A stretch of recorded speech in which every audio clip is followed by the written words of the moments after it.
All right, guys, what is going on? Welcome back to another edition of Quick Question Friday, where I take a real question from a real Etsy seller and answer it to give you guys some gold nuggets, to give you strategies, tips, and feedback to start, build, or grow your Etsy and handmade business. Let's dive in to today's episode.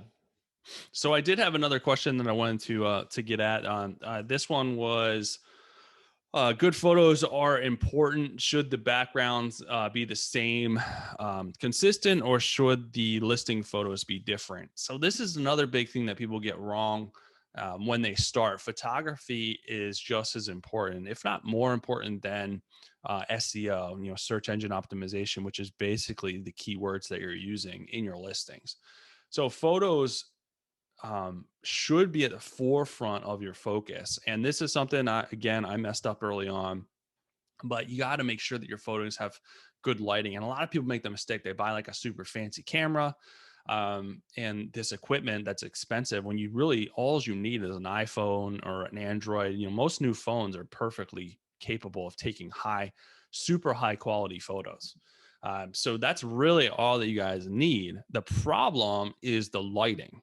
That is where the problem comes. So as your items are, if they're dark, they don't show the appropriate amount of detail. And the way that you have to think about it is when you load up that photo and you're looking at it on your listing, yeah, it's bigger. Even though it's a little dark, you're like, okay, you can still see what it is.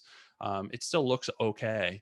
The thing that you have to think about is the people aren't going to see it like that. They're going to see it in search. They're going to be scrolling past hundreds of items in search. Your item is going to be small, and if it's dark and you can't really see what it is, they're going to keep on scrolling. They're not going to want to stop. So having a high quality photo is going to make them stop and look at your photo, because a higher quality photo with good lighting shows the detail and it will make them pop. So that's really what you want, is you're trying to compete against those other listings around your listing in search when people are looking to make it pop out. So consistency is important. A lot of times the backgrounds that people use really takes away from the photos. So that is another mistake that people make. They go through all this work and create this usually pretty cool background where it has different stuff, whether it's like hay bales or flowers, stuff to accent what they're selling. But what it really is doing is taking away from your item that you're trying to highlight. So you have to be really careful if you're using background stuff to accent your photo, because what it's going to do is take away, and it's just going to look like a mishmash of stuff when people are looking at that photo small. Does it mean that you can't use stuff to accent your item? No, you can do it. Just be really careful. I like to suggest a white background just because it helps your items pop. But you can still have a white or a light color background and still have accessory items or accent items in your photo. But just think about it that way when you're doing your photos, that you want your item to be pop, and you want some type of consistency. Like, you don't want photos that have all different types of backgrounds that are unrelated, that it just kind of looks like a mishmash of different stuff. So you want to have some type of consistency with how you're doing your photos, and get the first one right. Spend some time and make sure you're happy and you get that first photo right. You get your process down, you get the right lighting.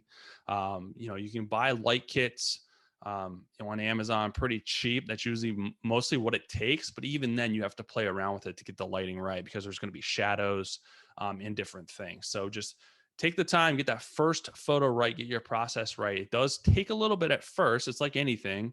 The more you do it, the better you're going to get at it. But once you get your process down first, then you can just duplicate that process for all your photos. And then you're not going to have to go back and redo all your photos and update all your photos, which is, it's just more work. So that's really the main thing, is you're trying to eliminate this work that you may have to do later on. Because it's just, you want to eliminate the mistakes that you have to fix, which inevitably you're going to make some, which is fine. It's part of the learning experience, but we want to try to get you to the point where that is minimal, because we're trying to move forward, not go backwards.